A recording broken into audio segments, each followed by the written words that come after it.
Mesdames et messieurs, bonsoir. Bienvenue dans Triangle Socle du Congo. Budget 2023, le gouvernement a-t-il fait mieux qu'avant? Mesdames et messieurs, nous allons parler justement de ce budget qui a fait date. On parle même d'un record, bien que messieurs Bifouma nous soient bien contents, mais pas aussi beaucoup satisfaits jusque-là. Bonsoir, messieurs. Bonsoir. Voilà, nous parlons de ce budget. On parle de 14,6 milliards de dollars aujourd'hui. C'est quand même mieux, non? Oui, c'est mieux par rapport au passé. Mais ce n'est pas encore très bien. Oui, c'est vrai qu'on ne parlera pas de très bien parce que vous envisagez plusieurs dizaines de milliards de dollars, mais quand on parle de 14 milliards, c'est que nous voyons également, nous prenons en compte également les efforts qui vont avec pour mobiliser cet argent.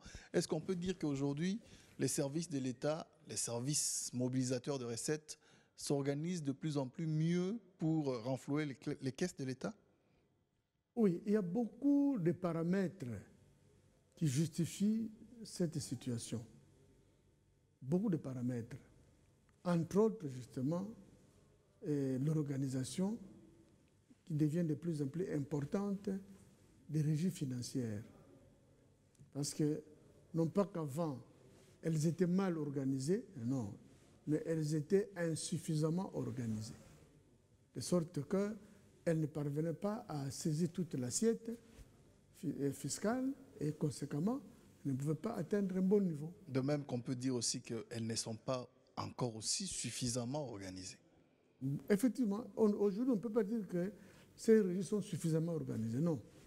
Il y a encore beaucoup à faire.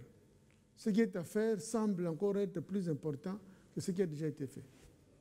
C'est ça le malheur. On parle aujourd'hui aussi de l'action de l'IGF qui traque les prédateurs, comme l'inspecteur Alinguete aime bien le dire lui-même. Est-ce que vous pensez que c'est un travail qui a contribué à l'amélioration de nos recettes aujourd'hui? Oui, on ne peut pas minimiser le travail fait par l'IGF. On ne peut pas le minimiser dans la mesure où il a permis à certaines personnes de se remettre en cause. Cette remise en cause a poussé les gens à avoir la crainte, la peur. Et cette peur, cette crainte a assagi les gens, a rendu les gens plus sages. Et en rendant les gens plus sages, la conséquence, c'est justement cette mobilisation. Est-ce que c'est la sagesse ou bien la peur? Les deux. C'est-à-dire la sagesse, la peur d'abord. Peut justifier aussi une certaine... La crainte, la peur vous amène vers la sagesse. Parce que quand vous savez qu'en posant tel acte, je serai vilipendé. En faisant tel acte, je serai mis en prison. Alors vous réfléchissez et vous devenez plus sage en disant, bon, je ne fais pas ça, je vais faire ceci ou cela pour éviter la prison. Et l'objectif, selon vous, serait de faire de sorte que les gens aient beaucoup plus peur ou bien de changer carrément de mentalité? Parce que parfois, vous faites la promotion des mentalités assainies dans les chefs de nos dirigeants et aussi bien du petit peuple. Oui, c'est-à-dire toutes ces situations concourent vers un même objectif. Parce qu'il n'y a pas seulement que la peur ou la crainte qui amène quelqu'un à changer. Il y a aussi l'ignorance.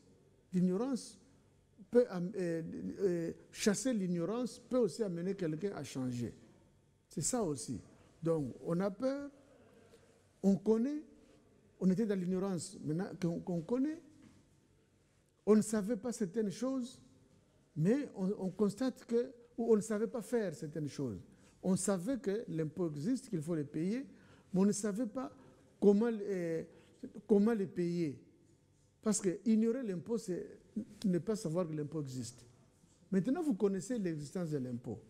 Alors, cherchez à bien le payer, mais comment? Peut-être la procédure est inconnue, ou la bonne procédure n'existe pas. Donc, c'est tout ça qu'on doit mettre ensemble pour avoir les bons résultats. Mais cela doit aussi travailler le mental de la personne actrice au paiement de l'impôt. le plus grand acteur, c'est d'abord le producteur de l'impôt. Il doit être... il faut qu'on soit sensibilisé. Non, mais vous pensez qu'avec l'action de l'IGF, c'est plutôt les contribuables qui ont été touchés par rapport aux gestionnaires? Parce qu'on parle aussi des détournements de plusieurs millions, on parle même en termes de milliards qui échappent au fisc. Est-ce que c'est parce que le petit peuple n'a pas été apte à s'acquitter de ses devoirs, ou bien c'est aussi parce que l'organisation et tous ces autres paramètres que vous avez cités qui n'ont pas fonctionné normalement comme on voulait? Ce sont ces paramètres qui n'avaient pas bien fonctionné. Parce que l'IGF existe depuis des années. Depuis des années que l'IGF existe, depuis plus de 20 ans. Mais pourquoi 20 ans avant? 30 ans. Plus de 30 ans. Voilà. Même 30 ans. Pourquoi 30 ans avant, l'IGF ne faisait pas ça? Ou ceux qui le faisaient n'avaient pas le même impact. Ils travaillaient. Ils n'allaient pas au chômage, mais ils travaillaient. Mais pourquoi ils n'avaient pas le même impact? Donc, ce qui veut dire qu'il y a une donne, non pas qui a changé, mais qui a renforcé l'IGF. Ne fût-ce que, parlons de cela par modestie. L'IGF, non. Elle a fait son travail, elle a bien fait son travail, et cela a eu ses résultats. Donc son travail a abouti aux résultats escomptés. Même pas totalement, mais au moins d'une façon remarquable, et on a obtenu les résultats escomptés. Au moins à ce niveau-là, on peut se féliciter parce que le travail a contribué à faire peur, si je peux vous emprunter le mot, mais le grand reste au niveau du petit peuple qui n'a pas encore compris l'importance des impôts, parce que depuis toujours on disait, c'est vrai, nous payons, mais nous ne voyons pas à quoi ça sert réellement. C'est ce que les gens se disaient, on a mis ça en tête depuis plusieurs années, mais aujourd'hui, quelles pourraient être les stratégies à employer? Parce que l'IGF ne va pas suivre le petit peuple, mais qui pourrait suivre le petit peuple jusqu'à obtenir le peu qu'on ne parvient pas à reverser dans les caisses de l'État? Oui, c'est-à-dire le peuple, il ne faut même pas parler du petit peuple. Parce qu'il n'y a pas un grand peuple et En un fait, petit je parle peuple. de tout le monde, monsieur. C'est tout le monde. Voilà, voilà. Parce que tout le monde doit payer l'impôt. D'ailleurs, ceux qui refusaient à un certain moment de payer l'impôt, ils ne sont pas dans les rangs du petit peuple, ce qu'on peut appeler entre guillemets petit peuple. Mais ce sont des grands intellectuels, des hauts cadres qui refusaient. Ceux que la population apprécie, a envie, c'est eux qui refusaient. Mais maintenant, au moins, moi j'ai toujours soutenu que c'est un processus. On ne doit pas croire que quand vous posez les problèmes aujourd'hui, demain vous devez avoir la réponse immédiatement. Non, c'est un processus. Maintenant que nous sommes dans ce processus-là, c'est là où nous revenons à l'ouvrage que j'avais publié. Je vais encore rappeler ça aux députés nationaux. Oui, je ne sais pas si j'avais... Parce que j'avais fait un don de 520 ouvrages exemplaires à l'Assemblée nationale pour qu'on les distribue à tous les députés. Là, on parlait des faiblesses du système fiscal. Les titres, oui, la faiblesse du système fiscal. Et on a donné certaines pistes de solutions. On ne s'est pas limité à parler théoriquement. Non, on a parlé en tant que spécialiste et praticien. Pas un spécialiste et théoricien, mais un spécialiste et praticien. Donc, bourré d'expérience alors.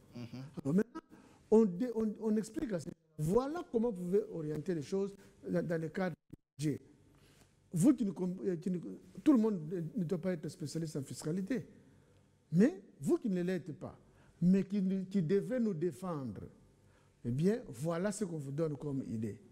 Mais 500 ouvrages, moi, pauvre citoyen, je donne un don de 500 ouvrages à l'Assemblée nationale, on ne sait même pas là où c'est allé.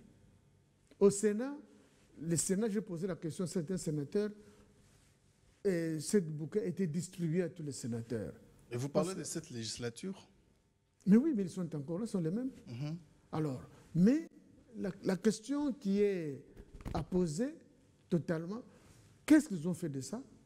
Or, c'est ce qui pourrait leur donner des arguments valables pour mieux orienter les actions qui vont aboutir à l'augmentation du budget. Avoir un budget de 14 milliards 600. Bon, ce n'est pas que c'est peu, Mais pour nous spécialistes, bon, non pas que je m'en moque, mais je dis, bon, au moins, comme nous étions en dessous de 10 milliards l'année passée, maintenant qu'on passe à plus de 10 milliards, bon, c'est quand même quelque chose d'encourageant. Non, mais cette année, on a parlé d'un collectif budgétaire qui peut aller jusqu'à 11 milliards. Alors là, on parle de 14,6 milliards. C'est vrai que si nous entrons dedans, vous trouverez aussi l'apport extérieur, mais au moins, on peut être sûr que plus de 10 milliards pourraient être collectés sur le plan interne. On peut dire que c'est une avancée significative. Oui, c'est une avancée significative. Mais nous, spécialistes, on ne raisonne pas de cette façon-là. Non, mais c'est vrai que vous vantez toujours les potentiels, mais les potentiels, c'est encore au niveau brut. Mais ici, on parle bien du net récolté. Oui, les 14 milliards ne sont pas encore collectés. Ils le seront en 2023. Cette année, il était prévu moins de 10 milliards, mais on pourrait collecter plus de 10 milliards. C'est déjà une bonne chose. On ne dit pas que c'est du bluff, tout ça. Non, c'est déjà une bonne chose. Mais est-ce que nous devons nous arrêter là-bas? Tout en sachant que les ingrédients qui pourraient permettre au pouvoir d'avoir plus de recettes, ces ingrédients existent. Il suffit de les mouvementer, vous verrez le changement des choses. Et nous avons parlé, nous avons expliqué ça dans cet ouvrage qu'on a remis gratuitement à l'autorité budgétaire. Justement. Non, pas seulement l'autorité budgétaire, mais parce qu'on peut déposer un exemplaire au Parlement et puis on a remis. Mais on a remis ça à chaque député, à chaque sénateur. Disons pour les sénateurs, on a remis, mais aux députés, on devait les remettre. Et ça, on ne sait pas si ça a été remis ou non. Non, les quelques députés auprès de qui je posais la question, ils n'ont jamais vu cet ouvrage-là. Au niveau de l'Assemblée nationale, bon, je ne sais pas s'ils ont jeté ça dans les placards ou bien où, mais au moins au Sénat, ils ont distribué. Mais distribuer, c'est une chose.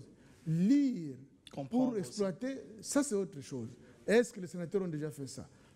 Certains peut-être, mais dans l'ensemble, non, parce que sinon, quelques arguments seraient utilisés pour la défense du budget en cours, et on va voir qu'est-ce qu'ils vont dire pour le budget à venir. Voilà, le budget à venir, 14 milliards déjà. Alors, selon vous, quelles ont été les nouvelles niches? Parce que ce budget, on le présente toujours chaque année comme ça. Oui, c'est-à-dire, c'est l'évolution aussi de l'activité économique du pays. Parce qu'avant, nous n'avons jamais eu un contribuable qui payerait 100 millions de dollars comme un seul impôt, ou plus de 50 millions pour un seul impôt. Et aujourd'hui, nous en avons? Mais bien sûr. Si au moins l'impôt sur les bénéfices, il y en a qui ont payé beaucoup. Si nous avons si le pays a pu dépasser 1,5 milliard, un seul mois, la DGI a réalisé plus d'1,5 milliard. En avril. En avril 2022, oui. Mais c'est pourquoi? Parce que quand on doit faire maintenant, pour nous chercheurs, c'est comme ça la démarche, on a réalisé plus d'1 milliard. Maintenant, nous faisons les recherches. Quand on se pose des questions, comment sommes-nous arrivés à ce montant-là? On se rendra compte que non, il y a des gens qui ont beaucoup payé, mais où est-ce que ces gens qui ont beaucoup payé existent seulement à partir de maintenant? On dit non, ils existent parfois depuis plus de 10 ans. Mais pourquoi depuis tous ces 10 ans, ils ne payaient pas? Ah, c'est parce que, non pas sur le plan international, mais parce que les exonérations dont ils avaient bénéficié n'étaient pas encore échues. Les exonérations ont aussi beaucoup tué l'impôt dans notre pays. Mais ça tue beaucoup l'impôt dans notre pays. Et surtout que quand on les accorde, c'est sans analyse. Je dis bien sans beaucoup d'analyse. J'avais fait partie de la commission au niveau du ministère du Plan qui avait rédigé les mesures d'exécution du Code des investissements. Nous étions nombreux, l'ANAPI était là et puis les autres services. Je l'ai redit clairement en son temps. Mais vous, quand vous octroyez un crédit, le Code des investissements prévoit avantages fiscaux, exonération de tous les impôts. Mais quand vous exonérez quelqu'un de tous les impôts, sans analyse, c'est que vous avez fait de la complaisance. Parce que vous devez analyser tel type d'impôt, c'est quoi? C'est l'impôt sur les bénéfices. OK. Est-ce que le monsieur, devons-nous lui accorder une exonération? Parce qu'une exonération, c'est un crédit d'impôt. C'est l'argent que l'État devait avoir. Et puis il dit, bon, comme je voudrais t'aider à mieux arranger tes affaires, moi je te donne autant. Mais quand une entreprise comme RTL, quand elle a commencé, mais les baratins qu'ils avaient amenés, non, nous allons investir 250 millions ici au pays, il y aura autant d'emplois, tout ça. Par conséquent, donnez-nous telle exonération, telle exonération. Exonération sur l'impôt sur les bénéfices. Mais il vient avec 50 millions. Et à partir de ça, il commence par 50 millions. Avec l'autofinancement, l'argent recueilli ici, il atteint ce niveau-là. Ce n'est pas que le bailleur de fonds a donné 50 millions, a ajouté 100 millions, a ajouté pour avoir 250 millions. Non. C'est une activité qui s'est développée avec l'argent. Avec l'argent qu'elle a commencé. L'activité qui a le fonds de démarrage. Ça prouve quoi? Que cette société n'a pas besoin d'un crédit de la part de l'État. Parce que quand vous dites exonérer sur l'impôt sur les bénéfices, c'est que vous avez réalisé un bénéfice, vous venez avec un investissement de 50 millions par exemple. C'est que vous pouvez avoir, après vous avoir installé, une année après, 2 ans après, vous pouvez faire même des bénéfices de 30 millions. 30 millions de dollars. Et des entreprises, pareil, ne peuvent pas être exonérées. Maintenant, dans les 30 millions, l'État refuse d'avoir son argent, parce que pour le moment, c'est 30%. À l'époque, c'était 40%. Mais 40% de 30 millions, ça ferait quoi? Ça ferait combien? Ça ferait 12 millions de dollars. Sur un bénéfice de 30 millions, l'État aurait eu 12 millions de dollars, par exemple, pour cette année-là. Mais comme le même État a octroyer l'exonération, c'est que dit, bon, RTL, tu peux prendre les 12 millions. Alors qu'il a déjà beaucoup d'argent, lui n'a pas besoin de ça. Aussi, RTL, c'est juste un exemple. C'est un exemple. Voilà. C'est-à-dire, je m'excuse si ce n'est pas précis, mais je sais que c'est comme ça que ça fonctionne. Donc, une entreprise extérieure qui vient, qui sollicite une exonération... Mais il y a des domaines aussi où l'État peut exonérer, c'est pas dans tous les domaines. Si, c'est-à-dire on n'interdit pas d'exonérer, on peut exonérer et on doit exonérer quand c'est nécessaire. Mais il faut analyser. Bon, maintenant, vous exonérez une entreprise de l'impôt sur l'impôt foncier. C'est que la société à qui vous exonérez va avoir des bâtiments, des terrains ou des bâtiments au pays.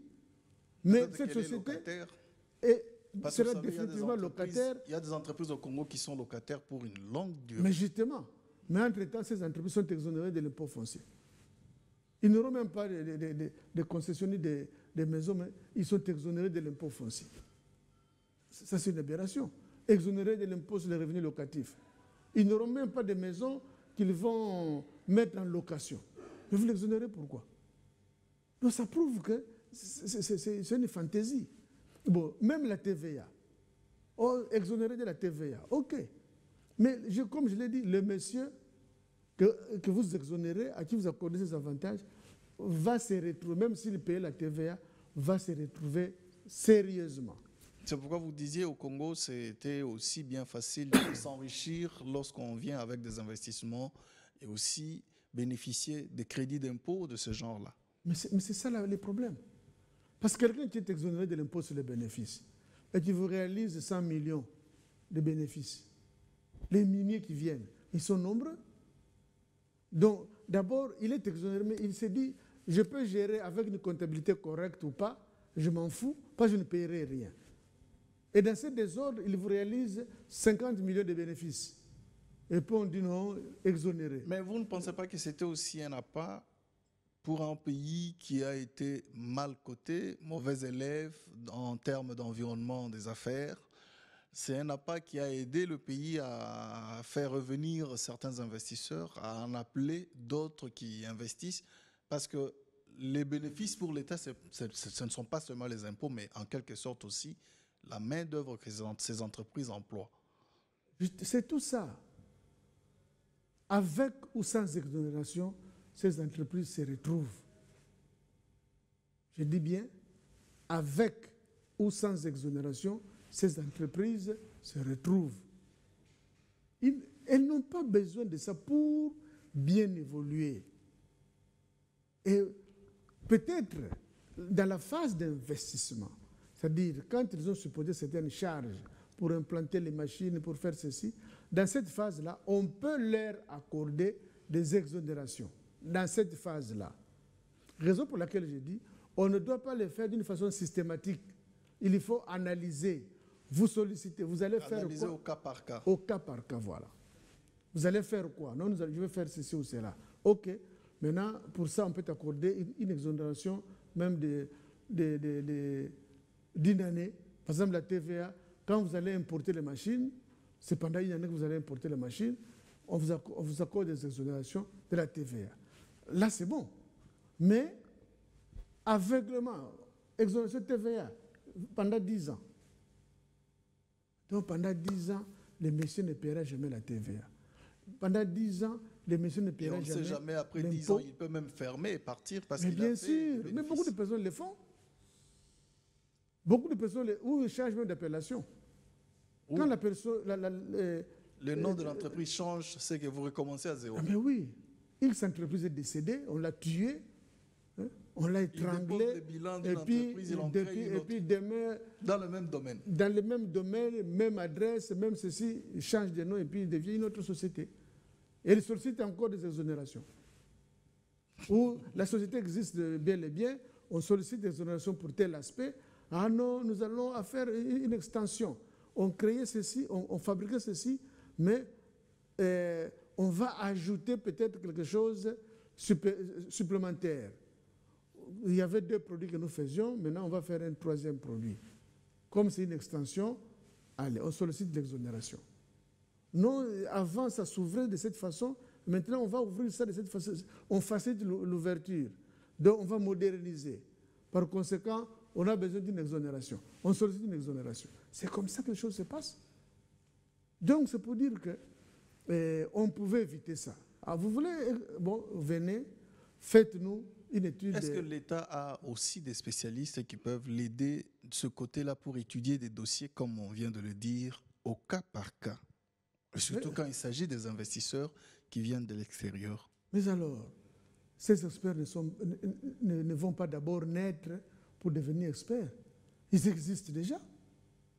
Il y en a plein. Ils existent déjà. Ce n'est pas que nous devons d'abord attendre peut-être ceux qui sont encore à la maternelle ou à l'école primaire qu'on les forme pour avoir... Non, c'est faux. Vous vous rappelez de Coulage? C'est que là, on reprochait aussi certains experts, certains techniciens de l'État qui pouvaient bien faciliter de telles pratiques aux investisseurs qui viennent. Mais bien sûr, c'est-à-dire, nous ne sommes pas dans la perfection. Nous avons beaucoup d'anomalies. Même si les concepts Coulage avaient été trop amplifiés, j'ai toujours soutenu que les concepteurs de ça n'avaient même pas bien compris la problématique. Mais, comme les mots de l'expression semblait être un peu succulente à prononcer, coulage des recettes. Donc c'était succulent. Mais un contenu non, mais lorsqu'on vous parle d'un pays pauvre où on pouvait laisser partir plus de 15 milliards de dollars chaque année dans l'évasion fiscale, détournement et tout ça, vous pensez que quand on parle de coulage, le mot n'est pas mieux placé? Non, ce n'est pas bon. Ce n'est pas un mot bien placé.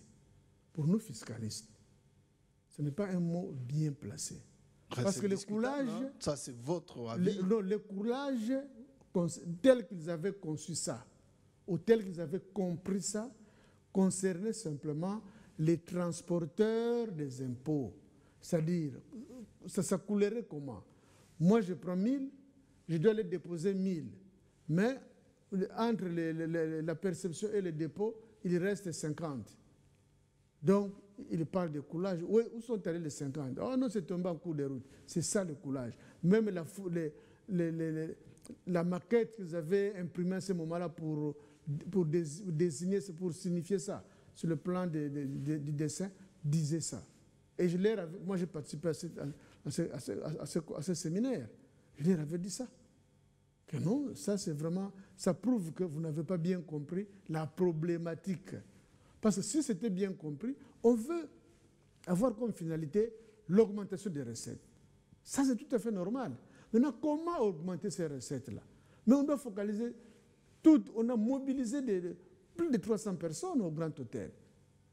En tout cas, il y avait plus de 100 personnes. Au Grand Hôtel, où pendant 3 jours, il y a les pauses café, il y a les plats consistants à midi, pause café le soir. C'est ce que Tout vous ça, regrettez.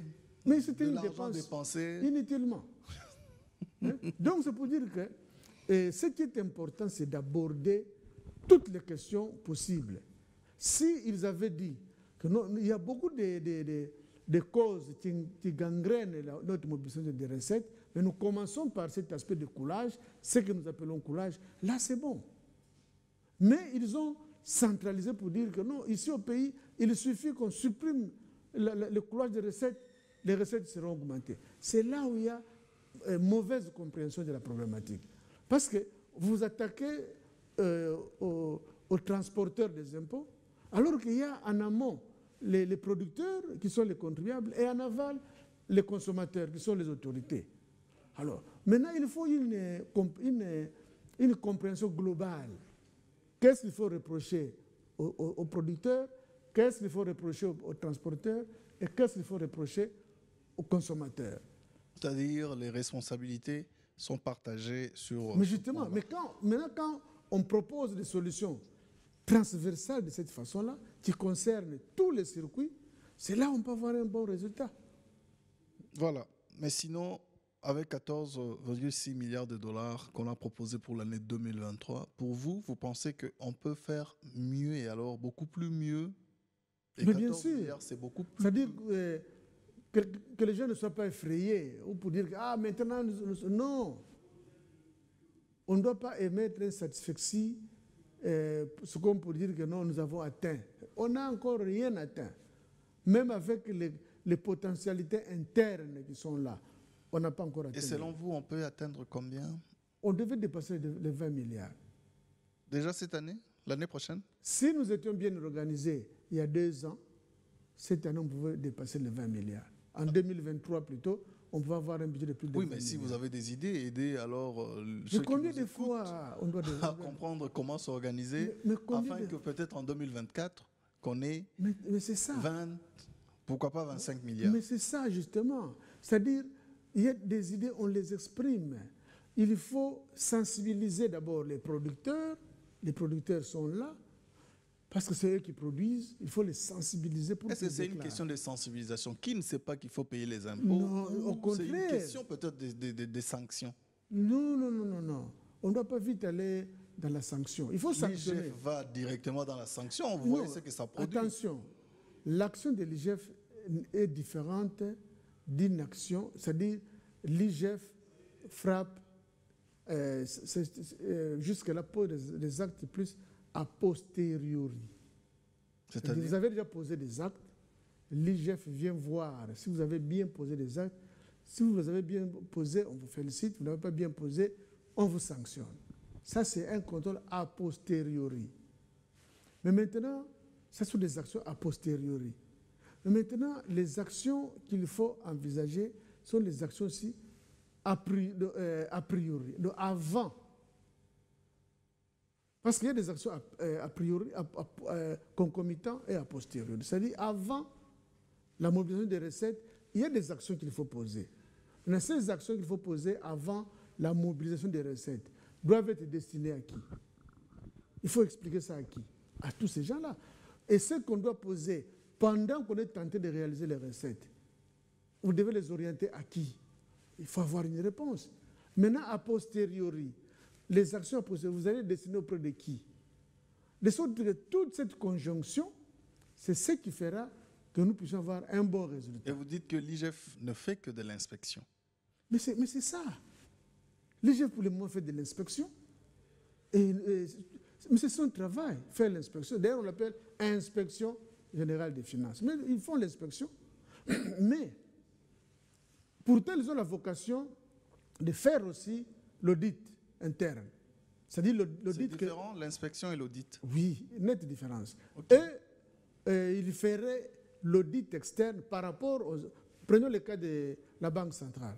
La Banque centrale, en son sein, fait de l'audit interne. C'est-à-dire les auditeurs de la Banque centrale qui auditent leurs services, ils font de l'audit interne. Maintenant, si l'IGF doit venir faire notre travail en dehors de l'aspect inspection, mais dans le domaine de l'audit, ça devient un audit externe. Parce qu'ils sont externes à la Banque centrale et ils viennent faire un audit externe. Alors, quel que soit l'audit à faire, le plus important, il faut avoir des référentiels. Les gens doivent faire le travail selon certaines normes. Mais ces normes-là, on ne doit pas les appliquer, c'est-à-dire vous venez exiger qu'on les applique après le travail. Non. C'est avant le travail qu'il faut expliquer ces normes. Comme ça, les gens se diront, bon, moi, comme mes normes sont les suivantes, je dois me comporter selon ces normes-là. Comme ça, quand l'IGF vient pour faire l'audit externe, doit comparer quelles étaient vos normes. Les normes étaient celles-ci. Est-ce que vous les avez suivies? Si oui, il y a une réponse, c'est positif. Sinon, dans l'audit, que ce soit interne, externe, on ne privilégie pas la sanction. Dans l'audit, la vocation de l'audit, ce n'est pas la sanction. La vocation de l'audit, c'est d'améliorer le fonctionnement des services. Alors que pour l'inspection, on peut sanctionner. Parce que quand nous nous entendons parler de l'audit, nous nous disons c'est une sorte d'inventaire. On veut savoir si on a bien géré ou pas. Et pourtant, ça, vous dites que c'est de l'inspection. Ça, c'est la vieille compréhension que les gens avaient. Évidemment, tout le monde n'a pas cette spécialité d'auditeur. Donc, ils continuent encore à faire cette confusion. Mais nous, les spécialistes de l'audit, nous savons qu'il y a une nette différence entre l'inspection et l'audit. Alors, nette différence. Je voudrais, parce qu'il nous reste quelques 10 bonnes minutes, que vous puissiez vous adresser principalement aux parlementaires qui vont faire un travail au niveau de l'examen et du vote de ce budget. Ils doivent partir, bien sûr, des propositions faites par le gouvernement, mais ils peuvent avoir aussi des propositions pour améliorer ce budget et pourquoi pas proposer au gouvernement d'autres niches qui seraient peut-être oubliées ou négligées, parce que parfois on en parle. Est-ce que les parlementaires ont un travail aussi technique qu'ils devraient faire pour améliorer ces budgets? Et si vous aviez un conseil, c'est lequel? Oui, c'est-à-dire les parlementaires, mais ils connaissent notre pays. Ce n'est pas pour rien qu'ils sont parlementaires. Ils se sont fait élire, mais ils connaissent bien les pays. Oui, mais ici, nous sommes dans une matière aussi plus Justement. technique. Donc, c'est leur devoir et ils le font toujours. Ce que le gouvernement dépose comme budget, ce n'est pas le même texte mot à mot qui va chez le chef de l'État pour être promulgué. Il y a toujours des petites différences. Et ils se complètent. Le gouvernement dit ceci, l'Assemblée peut rejeter certaines choses, exige qu'on fasse autre chose.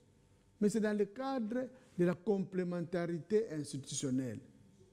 Maintenant, celui qui voudrait compléter, il doit savoir.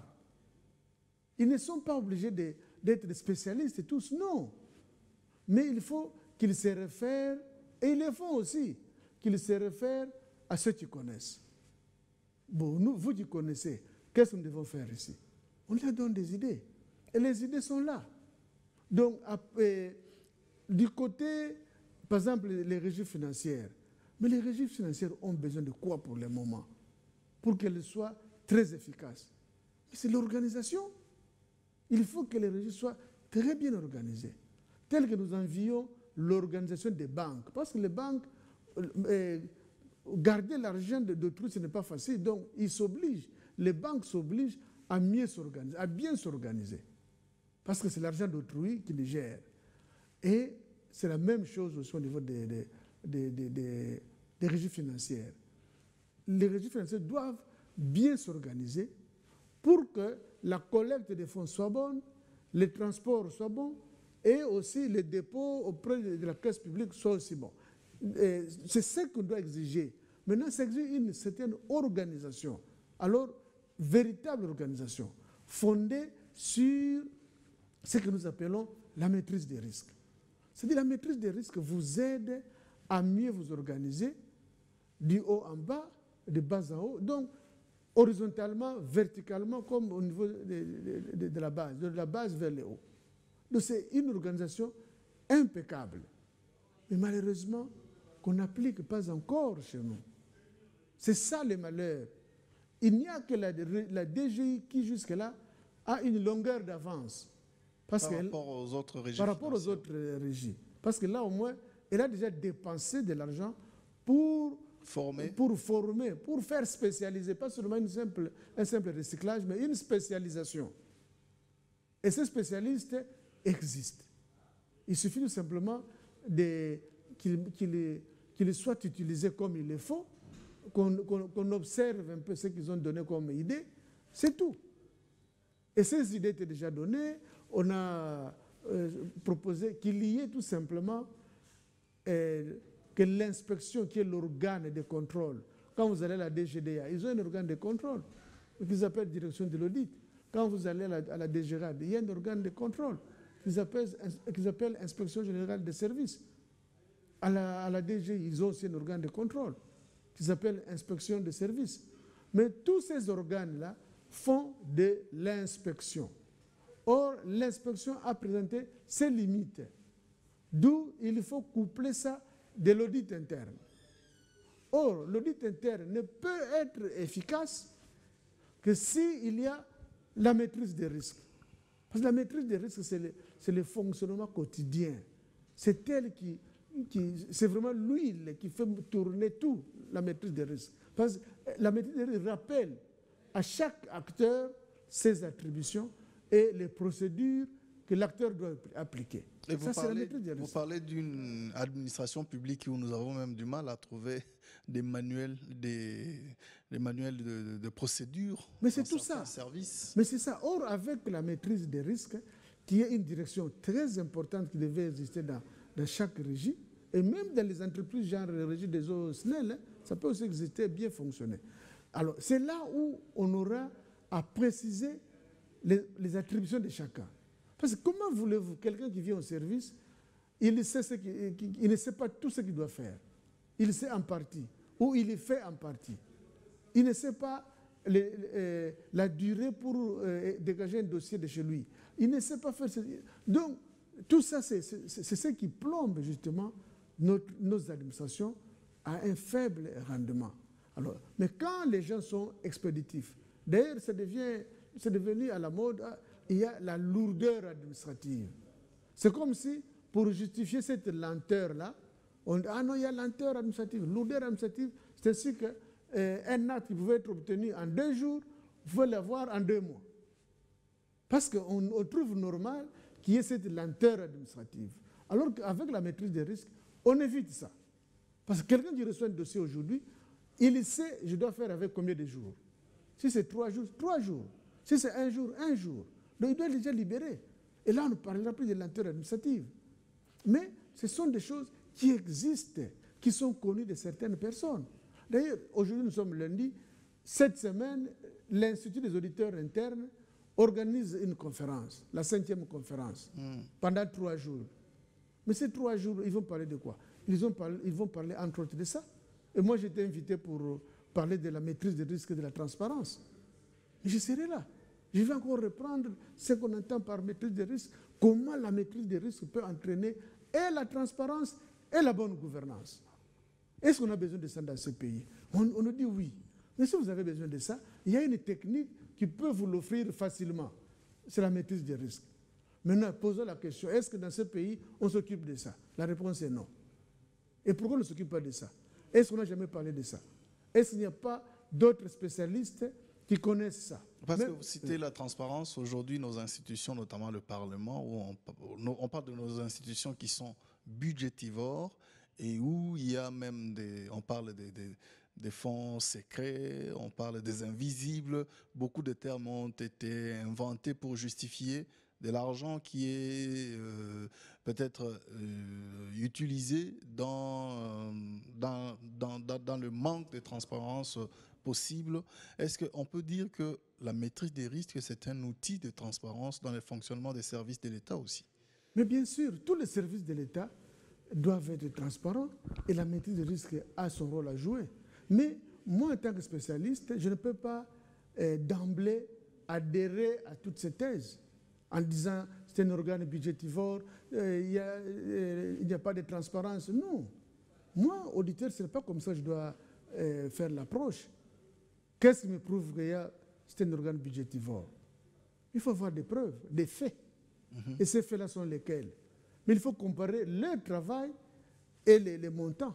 Et si on vous démontrait que d'ailleurs, ce qui touche, c'est rien, vous allez faire quoi? Vous allez encore le qualifier de budgétivore? En fait, on ne saurait pas entrer dans ce débat-là parce que nous sommes déjà vers la fin, mais au moins en nous parlant du budget de l'État, les débats vont s'ouvrir d'ici là au Parlement. Nous souhaitons au moins bonne chance à ce débat parce que le peuple voudrait aussi se retrouver. Mais pour vous, vous pensez que le peuple pourrait mieux se retrouver si on améliorait ce budget et atteindre plusieurs dizaines de milliards? Mais oui, c'est-à-dire, sinon, ça ne sert à rien c'est comme on le dit, ah, vous avez mangé? Oh oui, on a mangé. Mais vous avez mangé quoi? C'est ça le problème. Vous avez un budget, oui. Le budget, 10 milliards. Ah bon? Et c'est pour en faire quoi? C'est-à-dire, c'est quand vous répondez à cette question ou vous analysez cette réponse que vous comprendrez que ce budget n'est pas consistant. Mais maintenant, est-ce qu'on doit condamner directement ces gens-là? Parce qu'ils sont limités, ils se disent nous pouvons aller seulement à ce niveau-là de 14 milliards. Mais si on veut aller au-delà, est-ce qu'ils ont fourni un effort pour aller au-delà? Parce que c'est possible d'aller au-delà. C'est ainsi que moi, en toute humilité, je dis, toutes les analyses n'ont pas encore été faites. Parce qu'on y a réfléchi. Et par rapport aux réflexions, je constate que non, ils n'ont pas fait ce qui devait se faire. Donc, c'est ainsi que je me dis, ce qu'ils ont proposé est faible. Parce que s'ils avaient fait ça, on pouvait avoir plus que ça. Wow. Il y a des actes qui devaient poser déjà depuis 2022 ou 2021 qui auraient des effets en 2023 et en 2024. Mais ne les ayant pas posés en 2021 ou en 2022, eh bien, en 2023, on va se limiter à seulement ça. Mais on doit comprendre. C'est ainsi que nous insistons sur la réflexion approfondie. Il faut qu'on approfondisse. Et la maîtrise des risques vous donne cette possibilité d'approfondir les réflexions et vous donne cette possibilité d'avoir la transparence à tous les niveaux. Voilà. Merci beaucoup. Je pense que peut-être prochainement, on y reviendra s'il y aura des questions de téléspectateurs. J'espère qu'on en aura beaucoup. OK. Voilà, mesdames et messieurs, c'était tout pour ce soir. On se retrouve prochainement. Alors, pour répondre aussi à vos questions et aussi pour développer d'autres aspects liés au même sujet. 14,6 milliards de dollars américains, le gouvernement a-t-il fait mieux qu'avant? La question est ouverte et on y répondra ensemble prochainement. Au revoir et à tout moment.